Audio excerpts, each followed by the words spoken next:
So hello and welcome back to cooking wheels. ನಾನು ನಿಮ್ಮ ಅಭಿ. ಇವಾಗ ನಾವು ಎಲ್ಲಿದೀವಪ್ಪ ಅಂದ್ರೆ ನಾವು ಚೆನ್ನೈಗೆ ಹೋಗೋ ದಾರಿಲಿ ಒಂದು ಹೈವೇ ಮೇಲೆ ಒಂದು ಪಿಟ್ ಸ್ಟಾಪ್ ತಗೊಂಡಿದೀವಿ.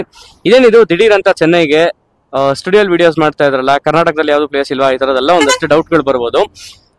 ಇವಾಗ ನನ್ನ ಸ್ಟುಡಿಯೋಲ್ ಒಂದು ಫೋಟೋ ನೋಡಿರ್ತೀರಾ, ಈ ವ್ಯಕ್ತಿದು. ಇವನು ನನ್ನ ಫ್ರೆಂಡೇ. ಸೊ ಇವನ್ 15 days ನಲ್ಲಿ ಇನ್ನೊಂದು ಅಪ್ಡೇಟ್ ಬರ್ತಾ ಇದೆ. ಆ ಅಪ್ಡೇಟ್ ಕೆಲ್ಸದ ಮೇಲೆ ಇವಾಗ ನಾವು ಸ್ವಲ್ಪ ತಮಿಳ್ನಾಡಿಗೆ ಹೋಗ್ಬೇಕಾಗಿತ್ತು. ಹಂಗೆ ತಮಿಳ್ನಾಡಿಗೆ ಹೋಗ್ತಾ ಇದೀವಲ್ಲ, ಅಲ್ಲಿ ಏನಾದ್ರು ಇಂಟ್ರೆಸ್ಟಿಂಗ್ ಆಗಿ ಕಾಣಿಸಿದ್ರೆ, ಇಂಟ್ರೆಸ್ಟಿಂಗ್ ಆಗಿ ಅನ್ಸಿದ್ರೆ ಅದನ್ನೆಲ್ಲ ನಿಮಗೆ ತೋರ್ಸೋಣ ಅನ್ನೋ ಒಂದು ವಿಷಯ ಇಟ್ಕೊಂಡು ನಾವಿಲ್ಲಿಂದ ಚೆನ್ನೈ ತನಕ ಹೋಗ್ತಾ ಇದೀವಿ. ಬನ್ನಿ, ಹೋಗ್ತಾ ಹೋಗ್ತಾ ಇನ್ನೂ ಏನೇನಾಗುತ್ತೋ ಅಲ್ಲೆಲ್ಲ ಹೋಗಿ ಮಾತಾಡ್ತಾ ಈ ವಿಡಿಯೋನ ಕಂಟಿನ್ಯೂ ಮಾಡ್ತಾ ಹೋಗೋಣ.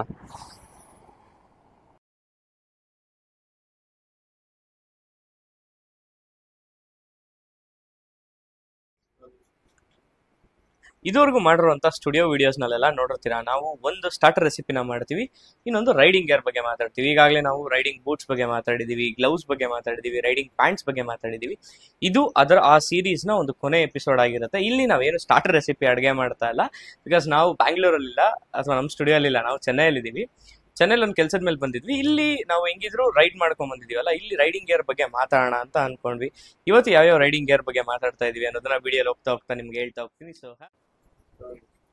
ಸೊ ಇವತ್ತು ನಾವು ಮಾತಾಡ್ತಾ ಇರುವಂತ ರೈಡಿಂಗ್ ಗೇರ್ ಬದ್ದು ಹೆಲ್ಮೆಟ್ ಏನಕ್ಕೆ ಯೂಸ್ ಮಾಡ್ತಾರೆ, ಏನು ಎಲ್ಲ ಅನ್ನೋದು ಎಲ್ಲ ನಿಮ್ಗೆ ಬೇಸಿಕ್ ಆಗಿ ಗೊತ್ತೇ ಇದೆ.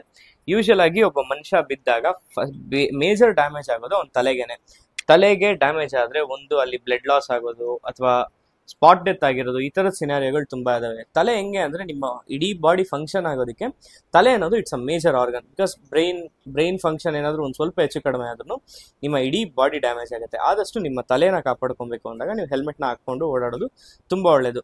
ಪೊಲೀಸವ್ರು ನಿಂತಿರ್ತಾರೆ, ಪೊಲೀಸವ್ರು ಹಿಡಿತಾರೆ ಅನ್ನೋದಕ್ಕೋಸ್ಕರ ಹೆಲ್ಮೆಟ್ ಹಾಕ್ತೀರಾ, ನಾವು ನಮ್ಮ ಸೇಫ್ಟಿಗೋಸ್ಕರ ಹೆಲ್ಮೆಟ್ ಹಾಕ್ಬೇಕು. ಇನ್ನೊಂದು ಈ ಟೋಪಿ ತರ ಬರುತ್ತಲ್ಲ ಹೆಲ್ಮೆಟ್, ಸುಮ್ಮನೆ ಹಿಂಗೆ ಹಾಕೊಂಡು ಇಲ್ಲಿ ತನಕ ಇರೋದು, ಆ ತರದ್ದು ಹೆಲ್ಮೆಟ್ ನ ಯೂಸ್ ಮಾಡೋದು, ಈ ತರದ ಫುಲ್ ಫೇಸ್ ನ ಹೆಲ್ಮೆಟ್ ನ ಯೂಸ್ ಮಾಡೋದ್ರಿಂದ ಆದಷ್ಟು ಸೇಫ್ಟಿ ಜಾಸ್ತಿ ಇರುತ್ತೆ. ಇನ್ನೊಂದು, ನೀವು ಹೆಲ್ಮೆಟ್ ತಗೊಳ್ಬೇಕಾದ್ರೆ ನೀವು ಇಲ್ಲಿ ಅಬ್ಸರ್ವ್ ಮಾಡ್ಬೋದು, ಇಲ್ಲಿ ISI ಮತ್ತೆ ಡಾಟ್ ಸರ್ಟಿಫೈ ಆಗಿರುವಂತ ಹೆಲ್ಮೆಟ್ಗಳು ಬರ್ತವೆ. ಆ ತರದ ಹೆಲ್ಮೆಟ್ಗಳನ್ನ ತಗೊಂಡ್ರೆ ನಿಮ್ಗೆ ಇದ್ದಿದ್ದು ಕ್ವಾಲಿಟಿ ಇರುತ್ತೆ. ಇನ್ನೊಂದು, ಒಳಗಡೆ ಈ ಹೆಲ್ಮೆಟ್ ಶೆಲ್ ಕ್ವಾಲಿಟಿನೂ ಚೆಕ್ ಮಾಡಿ ಆಮೇಲೆ ಹೆಲ್ಮೆಟ್ ನ ತಗೊಬೇಕು. ಹೆಲ್ಮೆಟ್ ನಿಮ್ಗೆ ಲಕ್ಷಾಂತರ ರೂಪಾಯಿವರೆಗೂ ಇದೆ. ಆದಷ್ಟು ನೀವು ಒಳ್ಳೆ ಕ್ವಾಲಿಟಿ ಹೆಲ್ಮೆಟ್ ತಗೊಂಡು ಯೂಸ್ ಮಾಡೋದ್ರಿಂದ ಸೇಫ್ಟಿ ಕ್ಲೀನ್ ಆಗಿರುತ್ತೆ. ಸೊ ಈಗ ನಾವು ಮಾತಾಡ್ತಾ ಇರೋ ನಮ್ಮ ಇನ್ನೊಂದು ರೈಡಿಂಗ್ ಗೇರ್ ಬಂದು ರೈಡಿಂಗ್ ಜಾಕೆಟ್. ನಾವು ರೈಡಿಂಗ್ ಪ್ಯಾಂಟ್ಸ್ ಬಗ್ಗೆ ಮಾತಾಡ್ಬೇಕಾದ್ರೆ ಹೇಳದ್ವಲ್ಲ, ರೈಡಿಂಗ್ ಜಾಕೆಟ್ ಸಿಮಿಲರ್ ಯೂಸ್ ನಮ್ಮ ಅಪ್ಪರ್ ಬಾಡಿಗೋಸ್ಕರ. ಇದ್ರಲ್ಲೂ ಕೀ ಪಾಯಿಂಟ್ಸ್, ಎಲ್ಲಿ ಮೇಜರ್ ಡ್ಯಾಮೇಜ್ ಆಗುತ್ತೋ ಅಲ್ಲಿ ಗಾರ್ಡ್ಸ್ ಕೊಟ್ಟಿರ್ತಾರೆ. ಒಂದು ನಮ್ಮ ಶೋಲ್ಡರ್ ರೀಜನ್, ಇನ್ನೊಂದು ನಮ್ಮ ಎಲ್ಬೋ ರೀಜನ್, ಮತ್ತೆ ಬ್ಯಾಕ್ ರೀಜನ್ ಅಲ್ಲಿ ಗಾರ್ಡ್ಸ್ ನ ಕೊಟ್ಟಿರ್ತಾರೆ. ಇದರಲ್ಲಿ ಲೆವೆಲ್ 1, ಲೆವೆಲ್ 2 ಮತ್ತೆ ಲೆವೆಲ್ 3 ಅಂತ ಡಿಫ್ರೆನ್ಶಿಯೇಟ್ ಆಗುತ್ತೆ. 3 ಲೆವೆಲ್ಗೂ ಏನಪ್ಪಾ ಡಿಫ್ರೆನ್ಸ್ ಅಂದ್ರೆ, ಈ ಗಾರ್ಡ್ಸ್ ಕೊಟ್ಟಿರ್ತಾರಲ್ಲ ಒಳಗಡೆ, ಅದ್ರದ ಥಿಕ್ನೆಸ್ ಜಾಸ್ತಿ ಇರುತ್ತೆ. ಸೊ ನಿಮ್ಗೆ ಲೆವೆಲ್ಸ್ ಜಾಸ್ತಿ ಆದಷ್ಟು ನಿಮ್ಗೆ ಥಿಕ್ನೆಸ್ ಜಾಸ್ತಿ ಇರೋದ್ರಿಂದ ಪ್ರೊಟೆಕ್ಷನ್ ಲೆವೆಲ್ಸ್ ಜಾಸ್ತಿ ಇರ್ತಾ ಹೋಗುತ್ತೆ. ಇನ್ನೊಂದು, ಸೇಮ್ ರೈಡಿಂಗ್ ಪ್ಯಾಂಟ್ಸ್ ತರಾನೇ ರೈಡಿಂಗ್ ಜಾಕೆಟ್ಸ್ ಕೂಡ ಆಫ್ ರೋಡ್ಗೆ, ಕ್ರೂಸಿಂಗ್ ಅಂಡ್ ಟೂರಿಂಗ್ಗೆ ಮತ್ತೆ ಮೋಟರ್ ಸ್ಪೋರ್ಟ್ಸ್ಗೆ ಡಿಫ್ರೆಂಟ್ ಟೈಪ್ಸ್ ಬರುತ್ತೆ. ಇನ್ನೊಂದು, ಇದರ ಮೆಟೀರಿಯಲ್ ಕೂಡ ಸೀಸನ್ಸ್ಗೆ ತಕ್ಕನಂಗೆ ವೇರಿ ಆಗಿರುವಂತಹ ರೈಡಿಂಗ್ ಜಾಕೆಟ್ಸ್ ಸಿಗುತ್ತೆ, ಅಥವಾ ನೀವೆಲ್ಲ ಸೀಸನ್ ಅಲ್ಲಿ ಯೂಸ್ ಮಾಡುವಂತಹ ರೈಡಿಂಗ್ ಜಾಕೆಟ್ಸ್ ನಿಮಗೆ ಸಿಗುತ್ತೆ. ಇನ್ನೊಂದು, ಇದರ ಪ್ರೈಸಿಂಗ್ ವಿಚಾರಕ್ಕೆ ಬಂದ್ರೆ, ನಾವು ನೋಡಿರೋ ಹಾಗೆ, ನಾವು ಕೇಳ್ಪಟ್ಟಿರೋ ಹಾಗೆ 6,000ದಿಂದ ಸ್ಟಾರ್ಟ್ ಆಗಿ ಲಕ್ಷಾಂತರ ರೂಪಾಯಿವರೆಗೂ ಇದೆ. ಆದಷ್ಟು ಒಂದು ಕ್ವಾಲಿಟಿ, ಒಂದು ಬೆಟರ್ ಕ್ವಾಲಿಟಿ ತಗೊಂಡು ಹಾಕೋದ್ರಿಂದ ನಿಮಗೆ ಸೇಫ್ಟಿ ಇರುತ್ತೆ.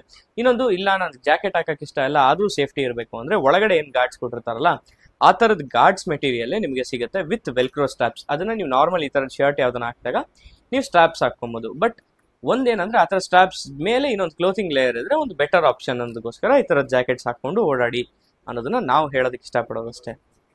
ಸೊ ನೋಡಿದ್ರಲ್ಲ, ಇದಿಷ್ಟು ನಮ್ಮ ಹೆಲ್ಮೆಟ್ ಮತ್ತೆ ರೈಡಿಂಗ್ ಜಾಕೆಟ್ ಬಗ್ಗೆ ಇರುವಂತ ವಿಷಯ ಆಗಿತ್ತು. ಆದಷ್ಟು ನಿಮ್ಮ ಲೈಫ್ ಸ್ಟೈಲ್ ಅಲ್ಲಿ ಇದು ಎಲ್ಲಾ ವಿಷಯಗಳನ್ನು ಇನ್ಕಾರ್ಪೊರೇಟ್ ಮಾಡ್ಕೊಂಡು ಟ್ರೈ ಮಾಡಿ, ಆದಷ್ಟು ಅಳವಡಿಸ್ಕೊಳ್ಳಿ. ಗಾಡಿ ಓಡಿಸ್ಬೇಕಾದ್ರೆ ಇದನ್ನೆಲ್ಲಾನು ಯೂಸ್ ಮಾಡಿ, ಬಿಕಾಸ್ ನಿಮ್ಮ ಸೇಫ್ಟಿ ತುಂಬಾನೇ ಮುಖ್ಯ ಆಗುತ್ತೆ. ನೀವು ಗಾಡಿ ಓಡಿಸ್ಬೇಕಾದ್ರೆ ಆದಷ್ಟು ಸೇಫ್ ಆಗಿರ್ಲಿ ಅನ್ನೋದಕ್ಕೋಸ್ಕರ ಈ ಎಲ್ಲ ಪ್ರಾಡಕ್ಟ್ಸ್ ನ ರೆಡಿ ಮಾಡಿರೋದು. ನೆಕ್ಸ್ಟ್ ಎಪಿಸೋಡ್ ನಲ್ಲಿ ಇನ್ನೊಂದು ಇಂಟ್ರೆಸ್ಟಿಂಗ್ ವಿಷಯದ ಬಗ್ಗೆ ಮಾತಾಡೋಣ ಅಂತ ಹೇಳ್ತಾ, ಬಾಯ್.